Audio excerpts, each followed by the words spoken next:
my name is Pontea Dianati. I'm a doctor of psychology. I focus on energy and spirituality.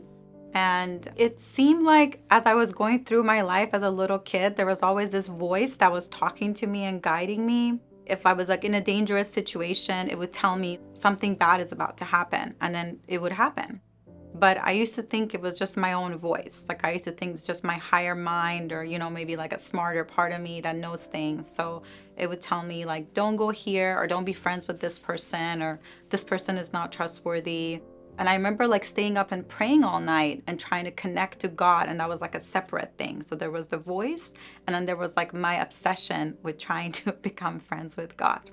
And then it seemed like that all kind of calmed down because I just became like a normal teenager. But when I was like 18, the voice came back and I started to be able to see auras then. So that was very interesting where I could like look at plants and I would see things around them, or I would look at people and I would see like something dark behind them or see like an ancestor or things like that.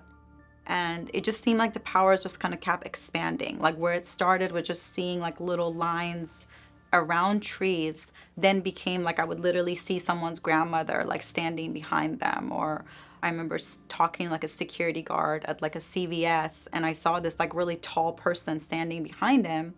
And I just said like, do you have like a really tall friend? And he said, yeah, my friend was a police officer and he was killed like 5-6 years ago.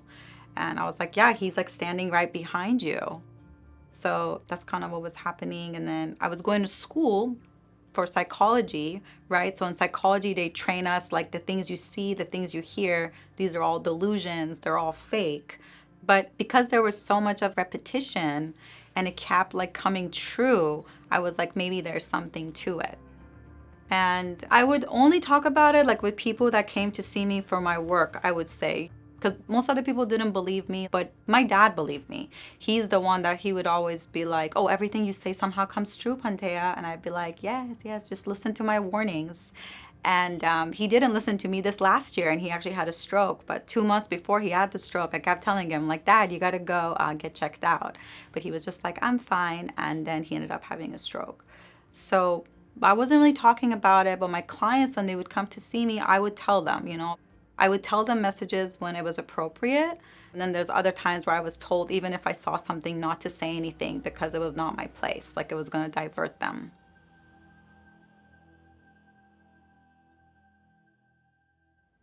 For my near-death experience, it happened 3 years ago in 2022 in February. I'd had this very bad, painful medical condition for 6 years, and no doctor could figure it out.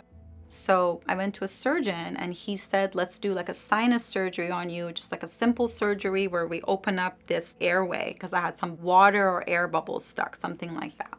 So we scheduled the surgery, and I remember the morning of the surgery, I was supposed to go in, and I just had like a really bad feeling. I kind of felt like God or my angels were telling me something bad is going to happen today. But I was like, well, I'm already here. And so I just kind of like pushed through it. And I said a little prayer to God.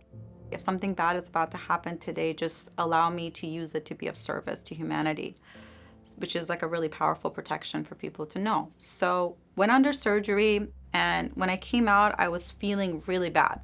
My face was swollen. My brain was swollen. But I went home and the pain just kept getting worse and worse. I was crying, the pain was so bad. And I was just like, what is going on? And then 3 days after, 3 days after, I think, I sneezed and I heard like a crack and I just went, like a little stretching in the brain.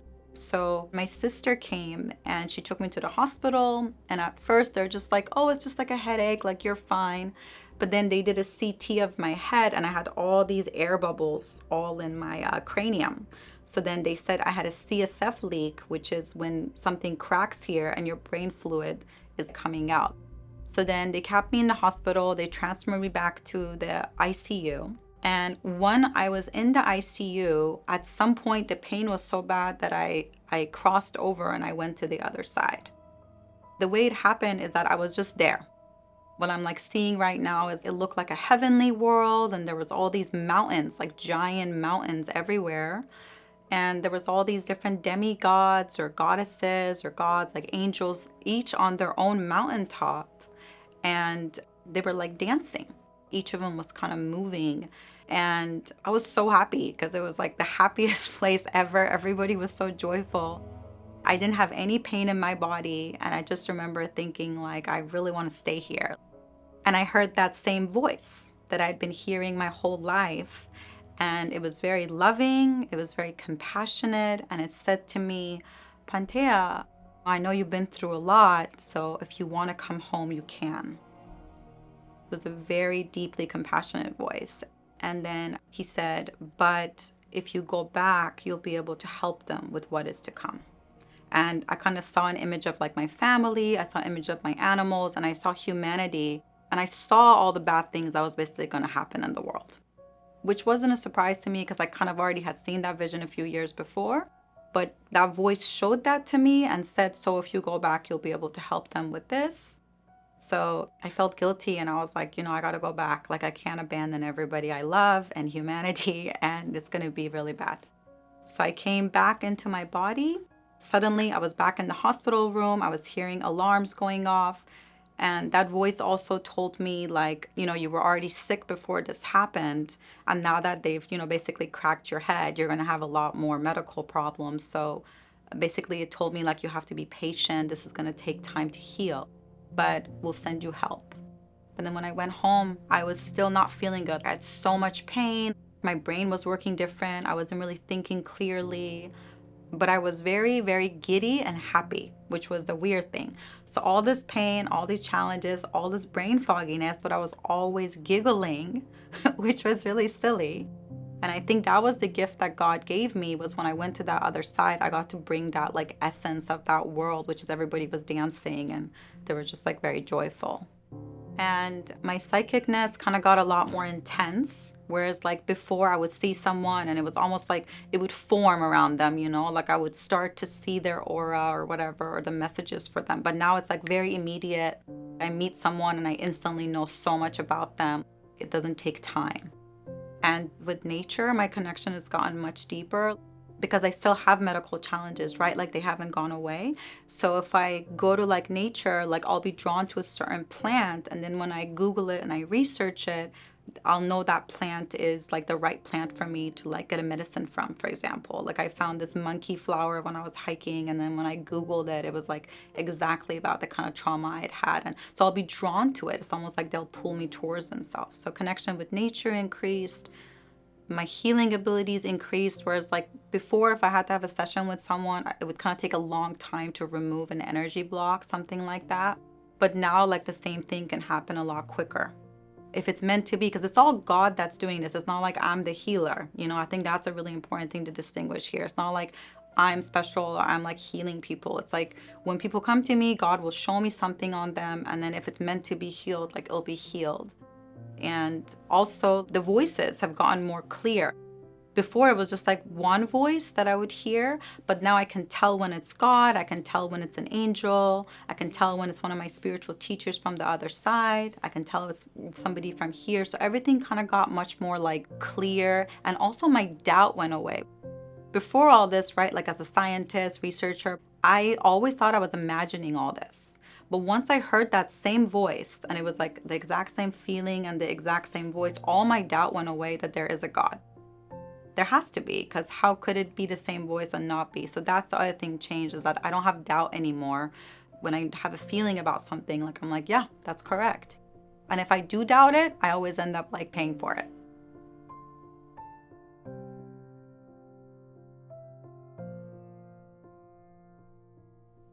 I think God would talk to anybody that would listen. I think most people aren't listening, and God is probably talking to them, to be honest.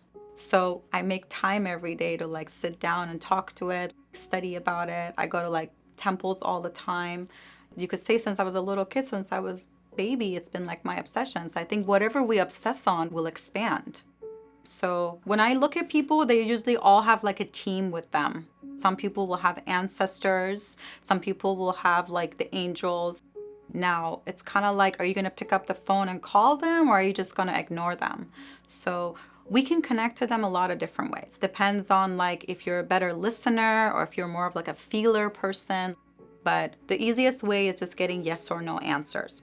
Is there a guide here? Yes. Is it a male? Yes. Is it an ancestor? No. Is it an angel? So just yes or no questions through the body, because our body is the one that receives all the psychic information. That's why when we're around people that don't have good energy, we all feel it like in our stomach, right? Or if somebody has a really good energy, we all feel like good around them. So everybody can start to talk to their guides using their body would be like my first suggestion, because the hearing one is harder, to be honest. That one takes longer to develop because our minds are also noisy. How are we going to know which is accurate and which is our ego? So I would go with the body, because the body will never lie to you. So people can kind of just start with yes or no questions. They can talk to their guides in their dreams. Like some people are very good with dream stuff. So they can be like, I want to talk to my guidance team, and set that intention before you sleep at night, and then see what starts to happen in the dream world. If you want to talk to somebody that's passed away, the same thing, like really focus on their picture, and like before you sleep, be like, I want to talk to my grandma tonight. And if you do that a lot and you kind of get obsessive about it, like I tell people, it has to be kind of a very serious thing for you, then it will happen. But sometimes with the ancestors, it won't happen because the ancestors hasn't yet moved on to the light. Like they might be stuck. There's a lot of spirits that are stuck on the planet right now. We call them like lost souls or something like that, like there was some kind of unfinished business. So they didn't move on yet. But usually with the ancestors, if they make an ancestor altar and try to talk to them, they'll be able to make a connection. And it's easiest with the ancestors, I would tell people, because you already knew them in this life. Like with angels, it might feel kind of weird, like are angels even real, or what would they sound like, or what would they look like? So I would start with just like the ancestors, with people that are interested.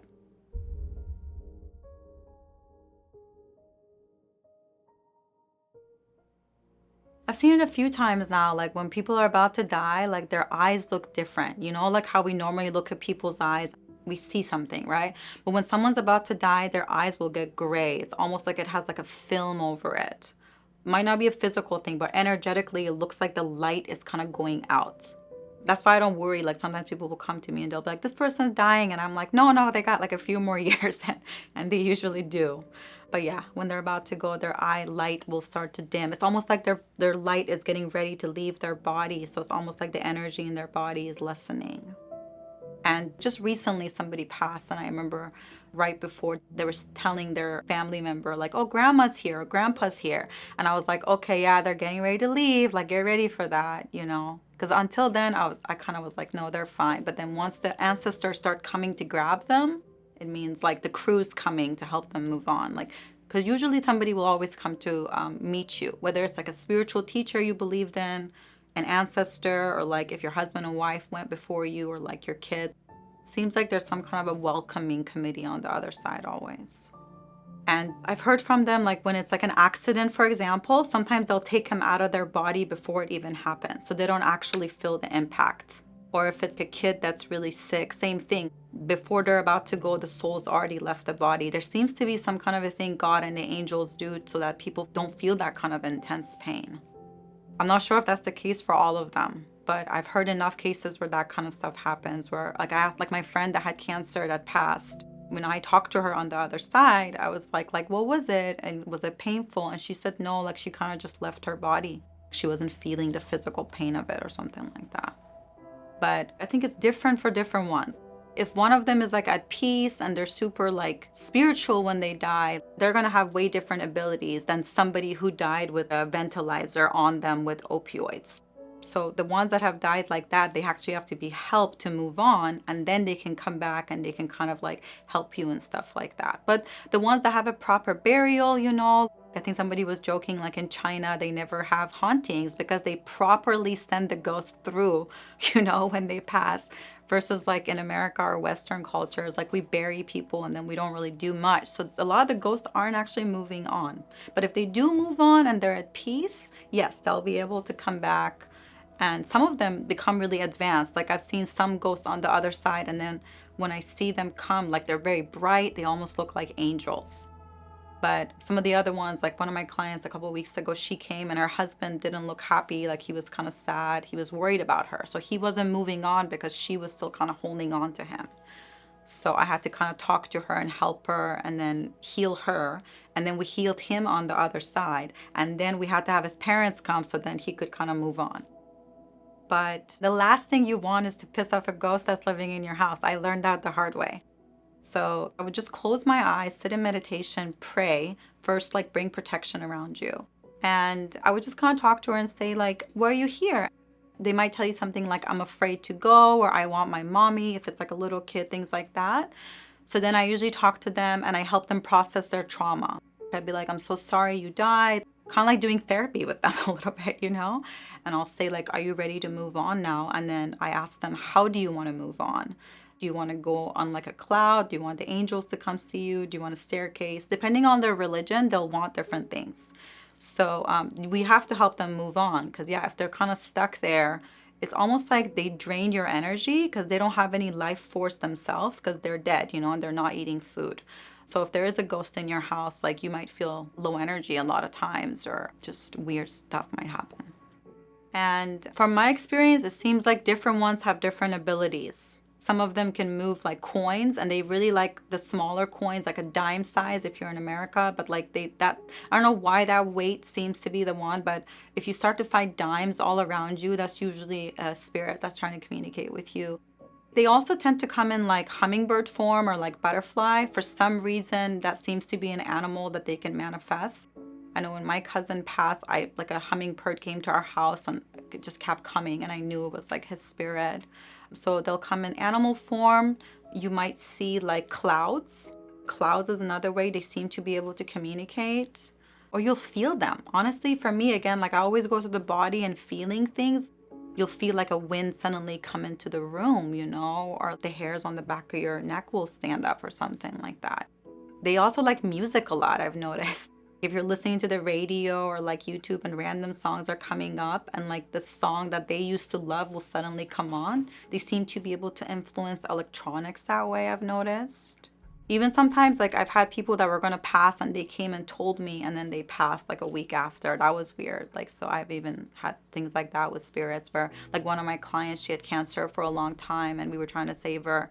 And like a week before she passed, she came in my dream and she's like, Pantea, like I'm just getting really tired. Like I can't do it anymore. And I just told her, I'm like, it's okay. Like, you don't have to stay for us, you know? And then, yeah, like a week after, either her husband or one of her friends, I remember they texted me and they said she passed. So they'll also will sometimes come before and tell you to kind of prepare you. But if I have a dream about a loved one that's passed away, how would I know when I wake up if that was a real dream or if it was just like a random, you know, subconscious, basically working through my fears or worries or something like that? And I would say that you'll know it's real because the moment you wake up in the morning, when it's a real thing, you'll have very intense feelings about what's just happened. Because the heart is like our truth detector, is what I'll say. Like a lot of people think it's our mind. Like, does it make sense? It's like, no, no, no. Like the mind is the last place that's going to tell you the truth. The heart, though, will never lie. So your feelings come from your heart. So if you wake up in the morning and you suddenly are like, wow, like I really saw that my friend, like I feel so happy. I'd missed him so much. And you have this feeling there, then it was a real encounter usually.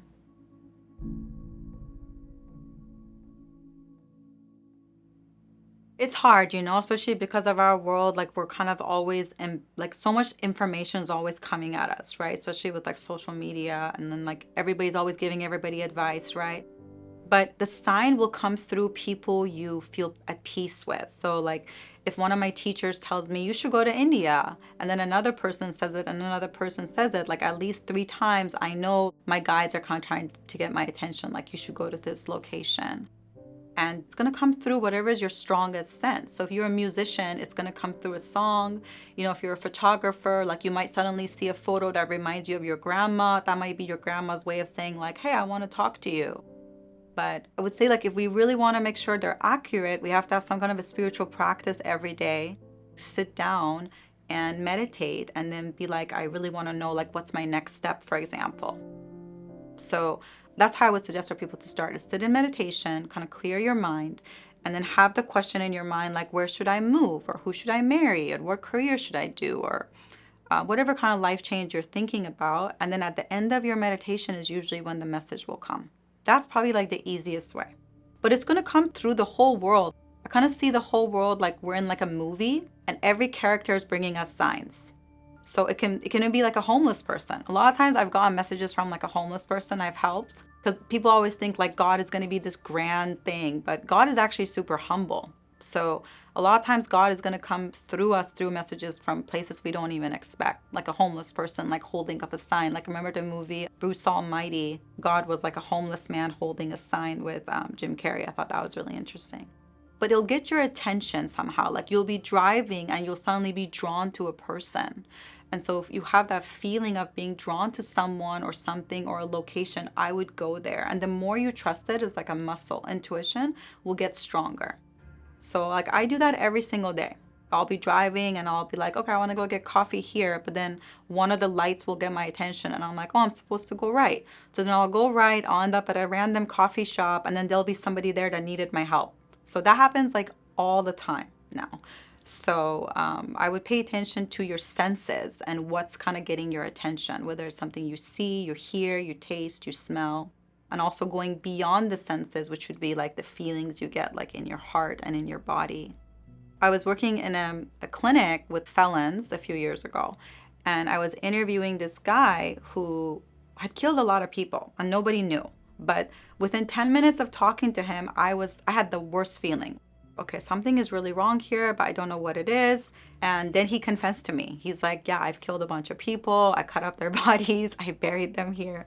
And I just remember thinking like, oh my God, I want to get out of the room. So I tried to go out of the room and I went and told like the clinic psychiatrist, and he was just like, oh, he's just playing with you. Like he's just messing around. I'm like, no, he is not messing around. Like this kid is a troublemaker, and he did not look like a troublemaker. Like he looked like a really cute little 22-year-old, something like that. But my body was like, this guy is like dangerous.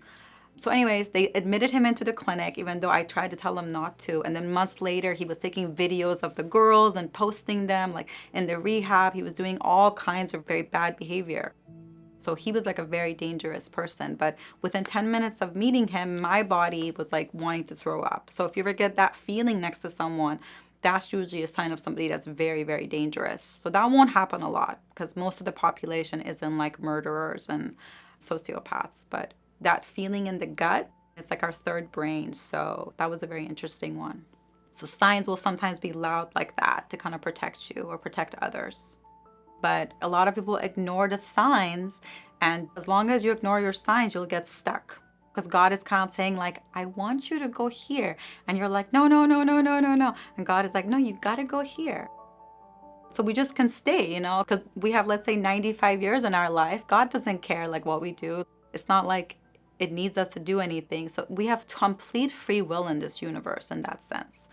But for me, it was the same thing. Like everything they wanted me to do, they kind of sometimes have to force me. And I think that's why I got sick, because if I didn't get sick, I probably wouldn't have gone and done so many things. So I always tell people, like, if you ignore the signs, like they'll get louder, like they'll force you, your house will flood, or something like that, or something will burn. Like those are very loud. That doesn't happen that often, but they will turn it up, let's just say.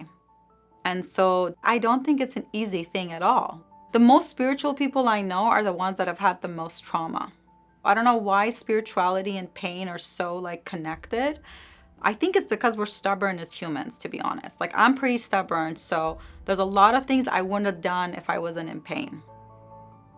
Pain seems to be a really good motivator for humans. Like, I don't know if you've ever tried to convince someone to change, but most humans are like, I'm good the way I am, doing this, doing this.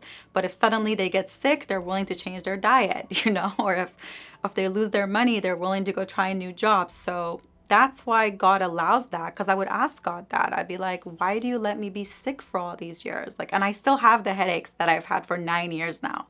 So I always tell God, I'm like, why is this still happening? And God told me, like, you asked me not to intervene because there's something you're supposed to do and this is guiding you. So the times God doesn't intervene, it's because before we came, we told them, hey, this is going to be my purpose. I'm going to be a healer. I need to be sick for 34 years so I can actually learn what illness is, have compassion for people. So sometimes it is harder because we're supposed to become more compassionate or understand other people. There's always some reason behind it, is what I'll say. But if you are really, really stuck, there is a trick. You can say, please send me repetitive, clear signs about what you want me to do next. And you just say that prayer every single day. Please send me repetitive, clear signs that I will be able to follow. And then that's like one thing that opens it up. Because we have free will. So if we don't ask, they're not going to intervene sometimes. But if we're open and we follow the signs the first time, the suffering will be shortened. But if we're stubborn and we don't listen to our guidance, we can just kind of keep suffering longer. Because, for example, there's one doctor that's helping me now, and I found him like a year before, and I didn't go in because, like, I remember I was on a hike and I was praying and I was telling God about my pain in my body. And then as I was driving home, I saw a crow, so I exited a certain place. And then I went in front of this doctor's office, but I didn't go in because I'm like, that looks like a yoga studio. That doesn't look like anybody's going to help me here. Like, I just left. I'm like, ugh, another like sign that's not true. And then a year later, one of my friends texted me the doctor's name, like, oh, this doctor can help you. And I literally went, and it was the same place I had been a year before, but I didn't go in because it didn't click for me. So I had to suffer a year longer.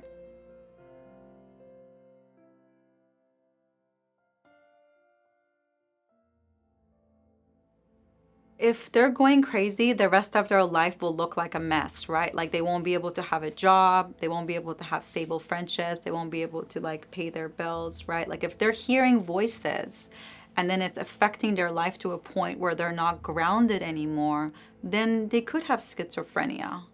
But even with schizophrenic patients, when I talk to them, like they'll tell me, Pontea, there's like a ghost there or something. And I look and I'm like, they're right, like there is a ghost there.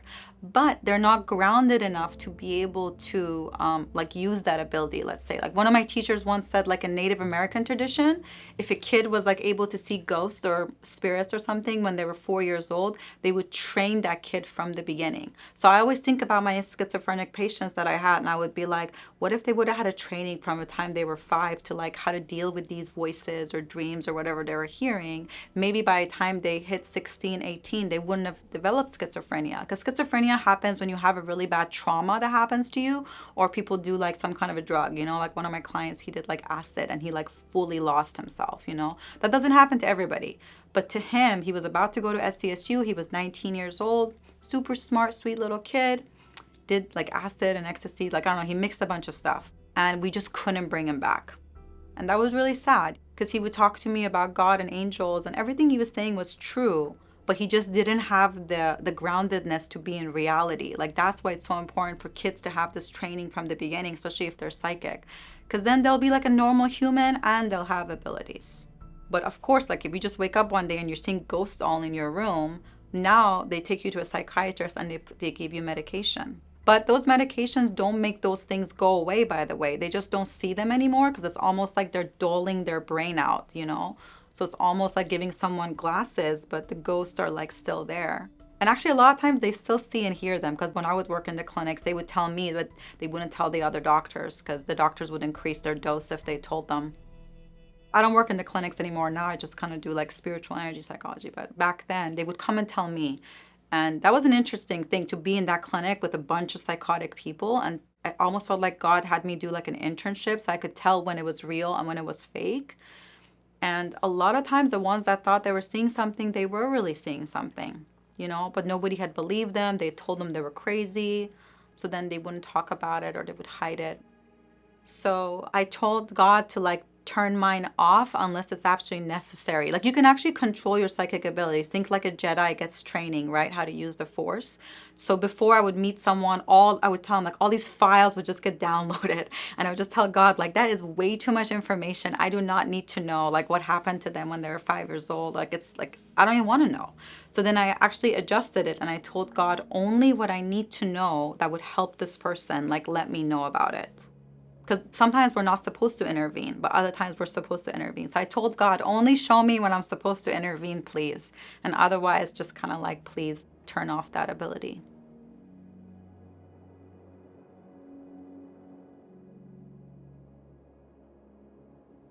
we don't want to kill them because, I mean, it's tempting to kill them, but if you kind of engage with another dark force, it actually absorbs your life force. So the entities want you to attack them. Like if a demon comes and you attack it, it will literally take that energy, and now it can karmically, now it can attack you even more, because it's like a very karmic law. So this is what I'll say about entities. There's different levels of entities. So now we're talking about demons. In Hinduism, they call them asuras. And my teachers say don't call them demons, call them just lower beings, because you kind of are giving it more power. So there's different level ones, like there's small, medium, and large. The large ones are usually, think of them like military leaders. They have a bunch of other ones that work under them. And how it relates to us in a day-to-day life is this. Okay, let's say I have a trauma and I feel really sad about it. You know, like somebody did something to me and I'm so sad about it. I will have sadness energy in my body. And then these entities feed on our emotions, lower emotions. So sadness, guilt, shame, anger. And so they will literally come next to my ear and they'll keep reminding me of this sad thing. You know, like when my dad was sick, like it was a very big test for me, constantly telling me, oh, he's gonna die, or he's never gonna walk again, or this. And they were just kind of getting me to be sad, sad, sad. And then it was lowering my vibration and it was making me weaker. So the best way to protect ourselves from entities is whatever emotions come up, you have to process them right away. Like they can't sit there. Like if you're sad, angry, guilt, shame, whatever, sit in meditation, clear it, process it so it's out of you. Because once you don't have something for them to plug into, like they can kind of come around you and say stuff, but it won't really hit home. Like you won't really care. You'll be like, yeah, thanks for sharing, whatever. But if your traumas aren't processed, you can be easily taken over. And there's 3 levels of possession. And Dr. Alcorn talks about this in his book, and he's a psychiatrist. And he said like first level possession is like it's kind of coming next to you and it's just talking to you. And second level possession is like it's kind of like coming inside of you. That's when you see like your loved ones suddenly get angry and like they act really out of character, or someone will get in a fight like when they're drunk or something. Because when you're drunk, they're also able to take over you. There's certain substances they love. And then there's third level possession, which is when they fully take over someone. And that's when we see like serial killers, suicide bombers, like people do these very unhuman like things. It's because there's something that's influencing them to do that. So they are around. Heal yourself so you're protected from it. Because when people are often diagnosed with really severe disorders, there's always these kind of things influencing them. And so that's what I mean is like when we clear these things, you see the person usually feel better, like get better. They're suddenly not suicidal, you know, they suddenly like life again because there's not something like a vampire feeding on their pain. And then there's big ones that feed on the pain of humanity, which is why on the news they're always putting like fear, right? Like bad things, because when all these people are thinking about these things, they're almost putting this energy into the atmosphere. And then think of them like black clouds, like they get bigger.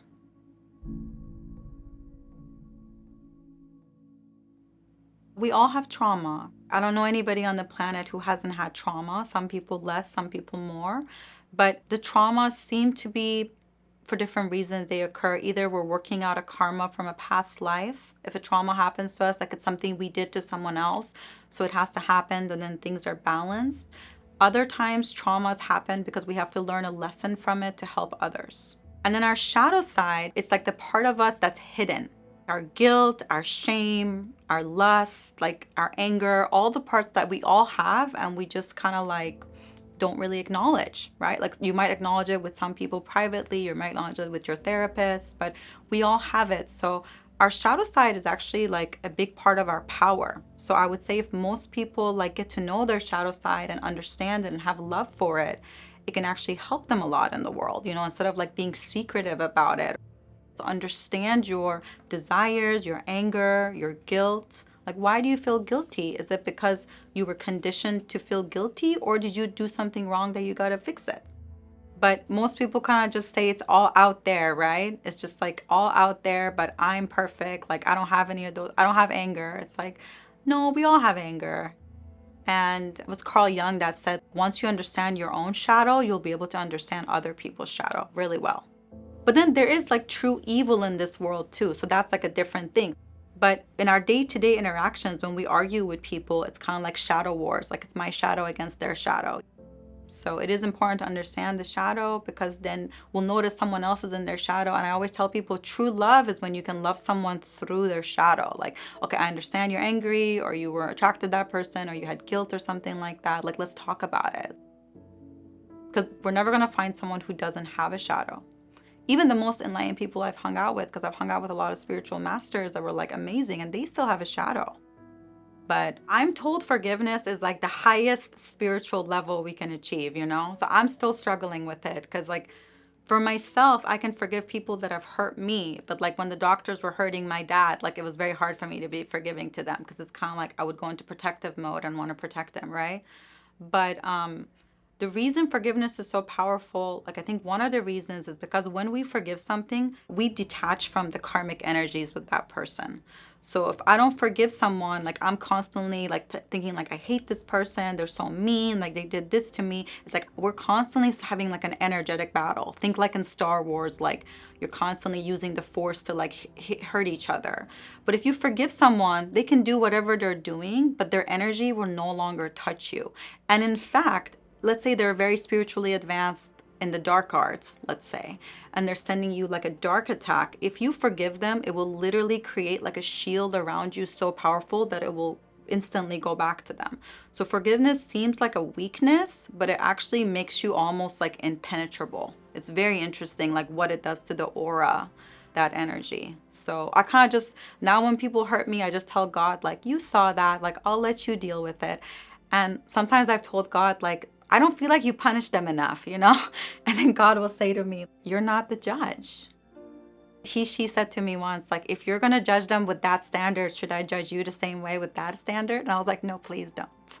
I was like, because I've done some wrong things, you know? So I was like, that's kind of what it said to me. It's like, let me kind of handle it. Like, I know how to kind of handle everybody. And it seems like now that I kind of like observe it from afar, like I do see the way karma impacts people.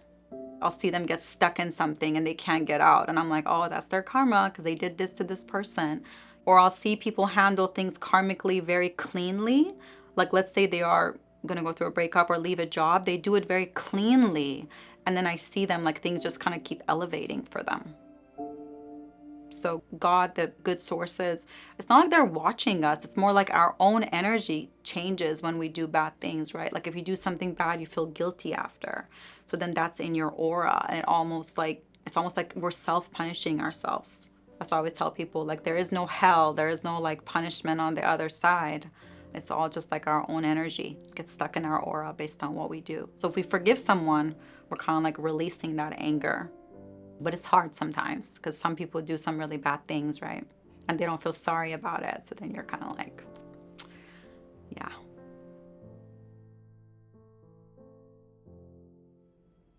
The law of attraction will work, basically. So you want to manifest something, you can draw it out and put your energy and you'll manifest it. But this is the warning I always give people. Just because you're able to manifest something doesn't mean it's the right thing for you. You really want to marry this person or buy this house or have this business, like, yeah, you can make it happen. But how do you know when it happens it's the right thing for you? And a lot of times it's not. That's why you see a lot of people get different things and then they're still miserable. So the correct way to manifest something would be sit in meditation, try to connect to God and be like, I really want to have love, or I really want to have this home, or I really want to have this business. And then see if you get a signal in your body that says, yeah, like that would be good for you. So then you would kind of like write it out, you know? And I do it like in a systematic way of like every category of my life, I'll draw it out. So like, this is the kind of person I want to be with. This would be lovely to live in this kind of place. So once you have the clear vision, there's many different parts to it. You want to pray about it like it's already happened. So if you want a job like in Italy, you would say, thank you, God, for giving me this job in Italy, you know, and you say it like, thank you, like it's already happened, instead of like, I want a job in Italy, because that's like a different thing. And then, I mean, there's so many different aspects to this. So you want to basically like visualize it in your third eye in your meditation. And the gold waterfall meditation is a really easy one where you just kind of see yourself sitting under a gold waterfall and you visualize like that new life, like all the different aspects of it. And then I usually just kind of like send it to God. You know, I just say like, I would love to have this. And I just kind of send it. And I always say, only give this to me if it's in my highest good. Otherwise, I do not want it. You know, that's like the loophole, because Before that, I was manifesting everything, and then things were going awry, and I was like, why is this happening? So I wasn't saying that part of it, which is so important. Only give this to me if it's in my highest good. But also, if you want to make it even more powerful, if it would be for the highest good of humanity. Because then that makes it completely white magic manifestation. Black magic is basically you're manifesting something just selfishly. Just, I want to have this house. But if you're like, I want to have this house because in it, I'm going to have amazing events and bring people and cook food for them and bring love into the world. That's more white magic. So less selfish, the more likely the manifestation will happen and it'll be good. But I like to do like the exercise. Like I have all my clients, I do a life vision exercise with them and we'll go each category one by one. And if like they tell me, for example, I want to have this and this, I'll be like, that doesn't match like what you just said. You want to travel all the time, but then you want to have a family. Like, how is that going to work? Who's going to take care of your kids? So I kind of try to like bring like a coherence to their vision. And then once we kind of have that, then I do the exercise with them where we send it to Father, Mother, God. And they actually have them present it to God. Like we go up into the heaven and I usually have them like tell Father, Mother, God about it. And once you start to see parts of it start to come true, you know it's happening. Because all of it is not going to come true at once, right? I've told God before, I'm like, why don't you just give me money and I can just build children's center and I can do this. And what God said to me was like, I don't know what money is. But if you tell me what you want to do, the project, then I will send you the people and all the resources. So I've had that happen a bunch of times, actually. There was a point where I wanted to do like a week camp for children, for example, something like that. And I remember I kept describing the thing to God. And then suddenly all these people came, they were helping me with it. And then this person was like, I want to invest $3 million. And I was just like, where did this even come from? Like, I didn't even have that, you know? But so it was happening, you know? So it's more like tell God about what you want to do for the world and then the support will come. Because money is not a language they understand on the other side. Money is something like we invented here. So that's the language I would use with God is I want to be of service to humanity this way, please support it. And God can see our heart, right? So if like I'm asking for this project because I want my ego to be boosted and I want to be special somehow, no. But if your intention is like pure, like I really want to help the homeless, then the opportunities will come. That's why the heart is so important. Like in ancient Egypt, we couldn't go into the afterlife unless our heart was pure and they would measure it against a feather. And only the people whose hearts were light were able to pass to the afterlife. So more spiritual abilities will come when the intention is like super pure and not about us, basically. Selfishness is another thing God and the other side do not like. Self-love, they like they want us to love ourselves, take care of ourselves. But selfishness, like narcissistic stuff, no.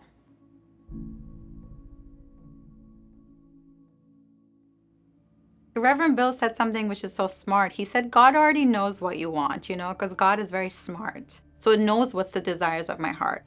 But when we ask, I think what also happens is there's more intervention. So suddenly people will come to help you, or like you'll find the right YouTube video, and maybe that was already going to happen. Who knows? But I think by asking, it's almost like we're changing our focus to that. Because in the religious upbringings, they always tell us like you have to be perfect and sinless and pure and all these things. And then God is going to be like, yes, now you've earned it, my child. But God once told me, like, do you think I want a bunch of perfect humans just walking around in their perfection? And she laughed like, ha, ha, ha. That's like the last thing I want. God wants us to be like little kids playing on the planet, enjoying this heaven that has been given to us, essentially. And so when I talk to God, I just talk to him like it's my grandpa or my grandma, because God doesn't have a gender. So I just kind of talk to them and I just be very real. You know, like I'm really scared about this. Like I really don't know what to do, or what if I make the wrong decision? Guide my thoughts so that I make the right decision. Or let's say if I was going to go on a date or something and I didn't feel easy about it, I would tell God, like, if I'm not supposed to even meet this person, don't even let it happen. And then it'll just cancel. Like date won't even happen.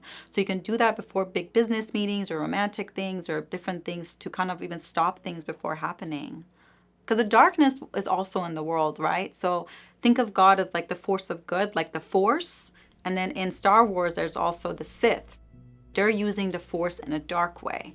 So the dark forces are always going to come and try to get you off your path to do the things that are going to get you more lost and feel bad about yourself. You remember like with Anakin, they were trying to like change him, right? They were trying to make him feel guilty and trying to get him to do something bad. So the dark forces will use your shadow against you, which is why it's so important to know your shadow, because then it won't be used against you. But God's messages are always going to feel very loving, very supportive, unless it's a warning. Like if you're in danger, like I said, it's going to be loud, or you're going to have a really bad feeling, or you might have a really bad dream. Those days, be careful. But most people have something they've done where they think, oh my God, God doesn't love me. Why would God help me? Look at this I did, like this. So that's why self-love is so important and opens up the door. I used to tell God, I did this. And I know karma, those were like bad things. But it seemed like God was like, yeah, but you've learned from it. Like you've changed. You're living differently now, So again, like God doesn't judge us because God, that energy, Father, Mother, knows what humanity is like. So it's almost like if your kids did something bad, you wouldn't get mad at them when they're 5 years old. So God looks at us like that. Like, of course you did that. Like you're a 5-year-old and you were tempted to do this, one of these things. So it's more like once you learned that was something bad, did you stop doing it? Did you make amends to the person?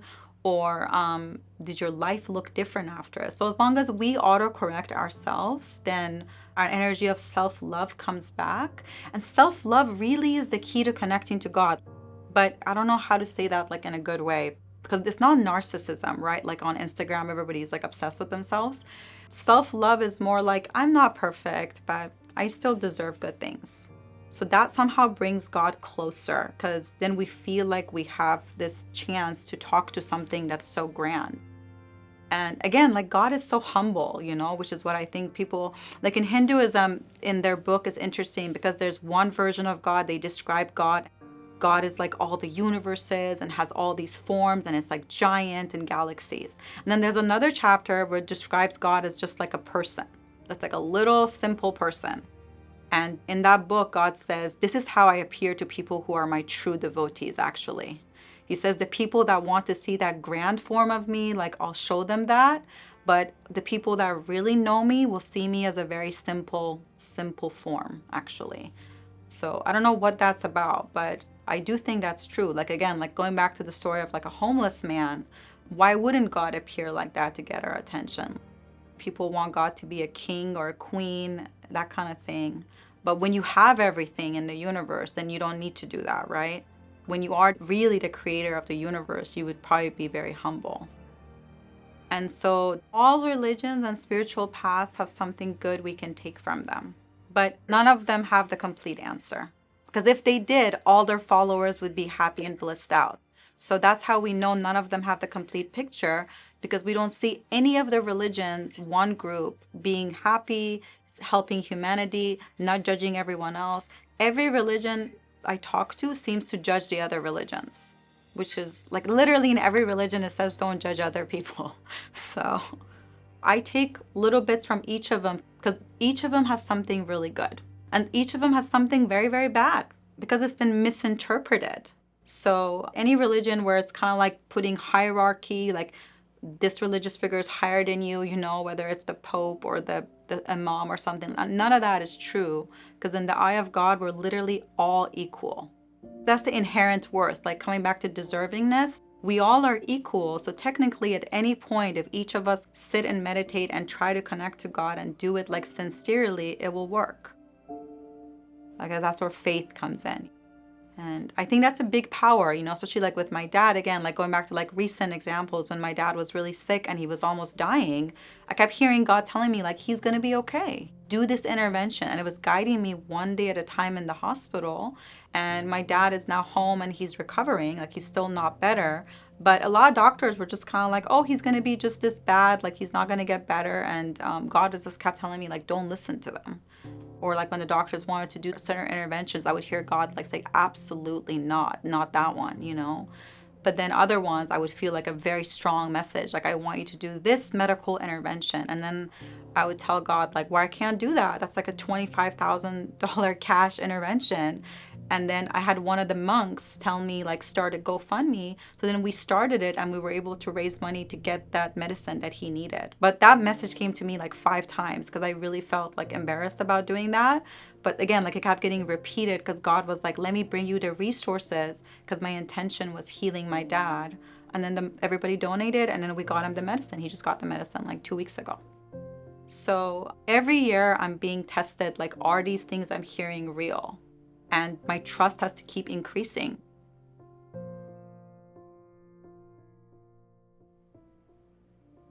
We came here to help. Obviously, the world is a mess. So that's always the harder thing for me, is like, why isn't there like this sudden grand intervention to like change things and fix the world and the wars and stuff like that? I think it's just like bigger than my mind can understand, to be honest. But God does tell me, like, I do have a plan, and just kind of trust me. There is something happening here. And a lot of us have come here to help. We're here to build a whole new earth, new education system, new healthcare system, new government. Like, everything has to be kind of built from scratch. That's why we came. So we have to kind of follow the signs so we get on our right path, and then so this new vision can be created.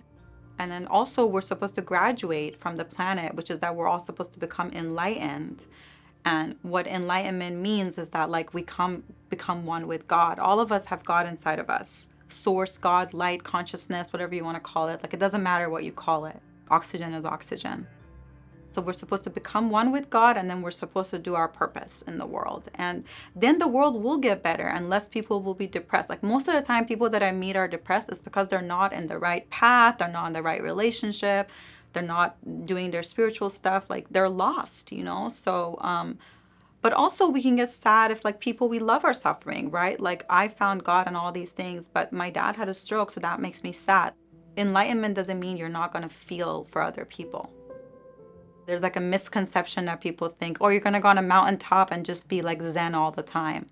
No, the most enlightened people I know, like, their heart feels for humanity, and they care about things, and they're involved in so many things. So basically, like, when I look into the future, I see that, yes, there is an awakening happening, because a lot of humanity is kind of starting to question, you know, old religion or old things they've been taught. So humanity is starting to kind of think there's more. And then all the prophecies and all the religions have predicted some kind of a golden age. Like, the Buddhists and Native Americans have the rainbow prophecy, right? Like, every religion has something about something good is going to come. But what I see is that we have some challenging years ahead. It's not going to just appear tomorrow. It might be 3 years, 10 years, 20 years, and we're going to have to basically build this new world, you know? And as each person kind of goes into their right path, like, this person's meant to teach, this person's supposed to make a movie that's going to inspire everybody, you know? And so I do see like a new earth being formed as people fall into line. But when I feel into it, like, it doesn't feel like a guarantee, to be honest. It feels like if everybody listens to their intuition, then we can do this. But people can also choose not to, and then there's going to be more catastrophes ahead. I see that. I mean, right now we're already seeing it. And with AI coming and all this technology increasing, we kind of have this next problem, because it's kind of like people are going deeper into technology. And if we want people to follow their guidance, they have to go more into nature, like go meditate under trees, go sit by the ocean. Like, that's when your messages are going to come through. But also the benefit of technology is like these kind of interviews, or all these different people kind of coming in and giving us like good messages too. So I do have hope for humanity. I don't see like doom, but I do see a lot of challenges ahead. And I think sometimes the challenges is what's going to bring humanity together to solve the challenges. So everybody has to kind of follow that inner call, and they're like conscious, basically. Your conscious is telling you to do something different. I would do it, because you could end up helping so many people. Like, for me, leaving the old psychology system, my mom thought I was crazy, you know? She's like, oh, you're going to stop being a clinical psychologist and going to go become like a spiritual psych person, like, you know? And I was just like, yeah, that's what God wants me to do. I did it, and people have been finding me. So obviously, that's what I'll say is, if you follow your intuition, you will be supported. Like, you're not going to be abandoned, because God, universe is like so loyal. That's why, like, in all the spiritual stories, the evil person will be like a betrayer, that kind of thing. So if you do follow your guidance, the universe will support you. It's very like loyal, is from my experience. So we're the ones we've been waiting for. we're the ones that are going to have to step up and do it.